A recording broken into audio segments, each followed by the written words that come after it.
ये कहानी रामपुर शहर की है। उस शहर में राधा और रूपाली नाम की दो बहनें रहा करती थीं।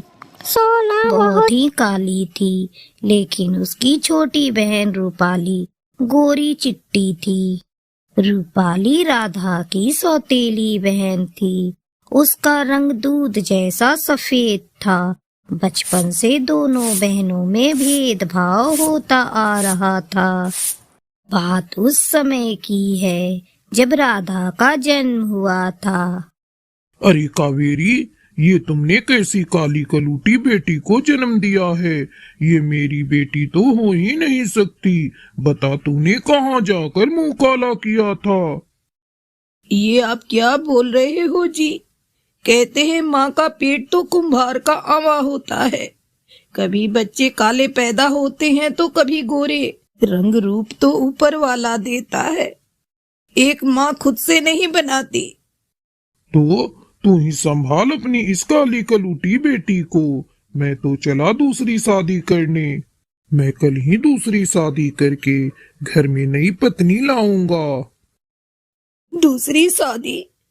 तुम दूसरी शादी क्यों करोगे? हो सकता है आगे आने वाला बच्चा गोरा पैदा हो। तुम्हें मैंने बताया नहीं था? डॉक्टर ने कहा है अब तू फिर से माँ नहीं बन सकती। तू मेरे लिए बेकार है, बेकार। अब से एक कोने में पड़ी रहना। कुछ दिनों बाद विवेक कलावती नाम की एक दूसरी महिला से शादी कर लेता है। ये बात कावेरी बर्दाश्त नहीं कर सकी और उसने फांसी लगाकर अपनी जान दे दी। 9 महीने गुजर गए। कलावती ने एक चांद सी बेटी को जन्म दिया। विवेक अपनी बेटी को देखकर बहुत खुश था। आहा, मेरी बिटिया कितनी सुंदर है। मैं इसका नाम रूपाली रखूंगा। धीरे धीरे दोनों बहनें बड़ी होने लगीं। अपने ही घर का नौकरानी बन चुकी थी और रूपाली एक राजकुमारी की तरह जी रही थी। रूपाली राजकुमारी की तरह ऐशो आराम से रहती थी। सुनो जी, अपनी रूपाली बड़ी हो गई है। इसके लिए कोई अच्छा सा रिश्ता ढूंढना शुरू कर दो। कान खोलकर सुन लो, मेरी बेटी रूपाली के लिए कोई राजकुमार जैसा लड़का ढूंढना। मैं अपनी बिटिया का ब्याह किसी राजकुमार से करूंगी। रूपाली की माँ, मैं तो तुम्हें बताना ही भूल गया था। मेरे दोस्त हरिहर का बेटा विदेश से पढ़कर आया है। किसी अच्छी लड़की की तलाश में है मेरा दोस्त। तुम कहो तो उससे बात करूं? अजी ने की और पूछ आज ही जाकर उन्हें अपने घर आने का न्योता दे दो। शाम को विवेक घर आता है तो अपनी पत्नी कलावती को बताता है। अरे कलावती, कल हरिहर अपनी पत्नी और बेटे राहुल के साथ हमारे घर खाने पर आ रहा है। कुछ अच्छा बनाना। अरे सुनो, मेरी बात ध्यान से सुन।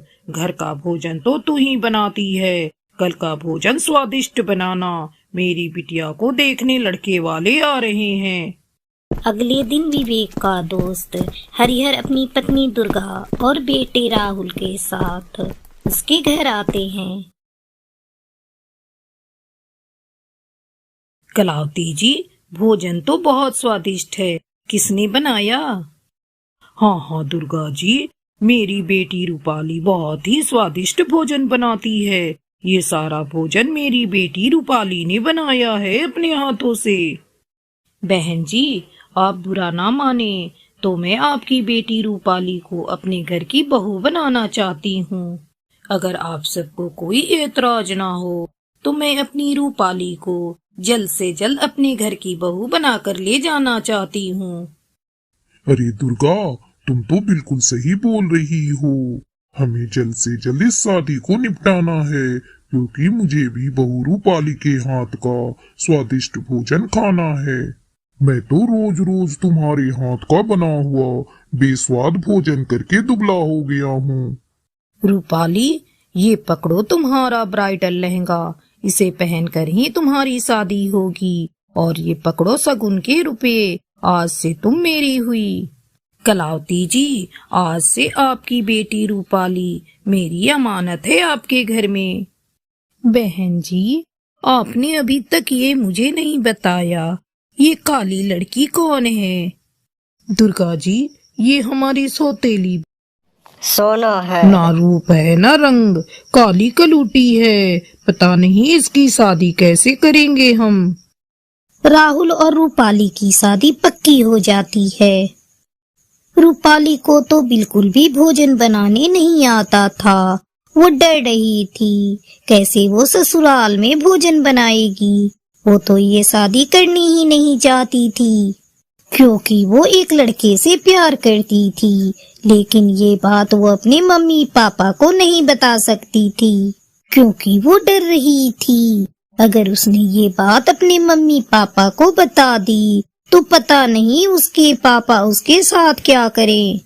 रूपाली के ससुराल वालों के चले जाने के बाद से कहती है, माँ, ये ब्राइडल लहंगा कितना सुंदर है। जब मेरी शादी होगी तो मैं भी ऐसा ही ब्राइडल लहंगा पहनूंगी। चल जा यहाँ से। किसने कहा मेरी बेटी का ब्राइडल लहंगा छूने को तुझसे? ये मेरी बेटी का ब्राइडल लहंगा है, इसे वो अपनी शादी के दिन पहनेगी। तू इसे छूकर खराब मत कर। समय बीतने लगा। शादी में अब कुछ ही दिन बचे थे। एक दिन रूपाली अपनी माँ से कहती है, माँ, मुझे ये शादी नहीं करनी है, मैं किसी और से प्यार करती हूँ। चुप हो जा कमबख्त, तेरे पापा को पता चला तो तुझे काट कर फेंक देंगे। शादी में बस कुछ ही दिन बचे हैं, तू कुछ भोजन बनाना सीख ले। देखते ही देखते वो दिन भी आ गया जब रूपाली की बारात दरवाजे पर आ गई। कलावती रूपाली को लेने के लिए उसके कमरे में जाती है, लेकिन रूपाली तो वहाँ थी ही नहीं। अजी सुनिए, जल्दी इधर आइए, अपनी रूपाली घर में नहीं है, वो हमारी नाक कटाकर भाग गई। भाग गई? कहाँ भाग गई? क्यों भाग गई?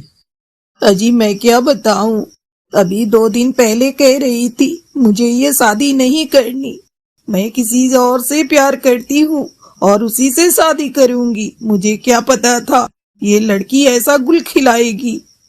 कलावती, बारात दरवाजे पर खड़ी है, अब मैं अपने दोस्त हरिहर को क्या जवाब दूंगा? अभी भी कुछ नहीं बिगड़ा जी, सब ठीक हो जाएगा। अपनी रूपाली की जगह क्या बताऊं, रूपाली अपने बॉयफ्रेंड के साथ भाग गई। बेटा, मुझे माफ कर दे बेटा, मैंने तेरे साथ आज तक बहुत गलत किया है। आज मेरी बेटी ने मुझे कहीं मुंह दिखाने लायक नहीं रखा। रूपाली की जगह अब तेरी शादी होगी राहुल से। लेकिन माँ, पिताजी, ये बहुत गलत होगा। हमें उन्हें सारी सच्चाई बता देनी चाहिए। अगर वो फिर भी तैयार हो जाते हैं, फिर मैं शादी करने के लिए तैयार हूँ। विवेक ने सारी सच्चाई हरिहर और उनकी पत्नी तथा बेटे राहुल को बता दिया। मुझे काले और गोरे रंग से कोई फर्क नहीं पड़ता, से शादी करने को तैयार हूँ। फिर उसकी शादी राहुल से धूमधाम से हो जाती है। दोस्तों, अगर आपको हमारी आज की कहानी अच्छी लगी हो तो इसे लाइक, शेयर और कमेंट करें और हमारे चैनल को सब्सक्राइब करना ना भूलें।